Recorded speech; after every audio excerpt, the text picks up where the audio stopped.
வணக்கம் நண்பர்களே, இன்று நாம் பார்க்க இருப்பது இலங்கை இராணுவ வரலாற்றில் வீரத்திற்கும் தியாகத்திற்கும் அடையாளமாக நினைவு கூறப்படும் கர்னல் ஏ.எல். லாஃபீர் அவர்கள் இறுதிப் போராட்டம். அதாவது 1996ஆம் ஆண்டு ஜூலை மாதம் முல்லைத்தீவு முகாம் மீது மிகப்பெரிய தாக்குதல் நடத்தப்பட்டது. இது இலங்கை உள்நாட்டுப் போரில் மிக கடுமையான தாக்குதலில் ஒன்றாக கருதப்படுகிறது.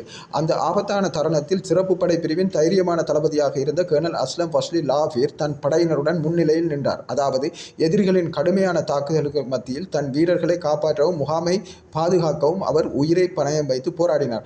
அதாவது புலிகள் இராணுவ முகாம் முழுவதையும் முற்றுகையிட்டு விடுத்த சவாலை ஏற்ற சிறப்பு படையைச் சேர்ந்த சுமார் 275 படையினர் பெருசூட் மூலம் தரையிறங்கினர்.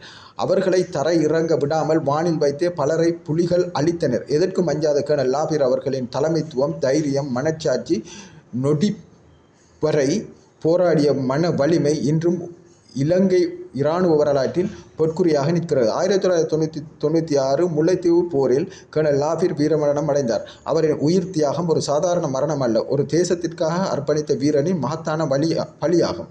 இன்றும் அவர் வீரத்தின் சின்னம் என்று நினைவு கூறப்படுகிறார். அவரின் தியாகம் வருங்கால தலைமுறையினருக்கு தைரியம், கடமை, நாட்டுப்பற்று ஆகியவற்றின் எடுத்துக்காட்டாக உள்ளது. அதிலும் விசேஷமாக இஸ்லாமிய சமூகத்திற்கு நாட்டுப்பற்றின் உச்சத்தை உணர்த்துகிறது. வீரர்கள் மறைவதில்லை, அவர்கள் வரலாறாக மாறுகிறார்கள். கர்னல் லாஃபீர் அவர்களுக்கு எங்கள் வீர வணக்கம். நன்றி.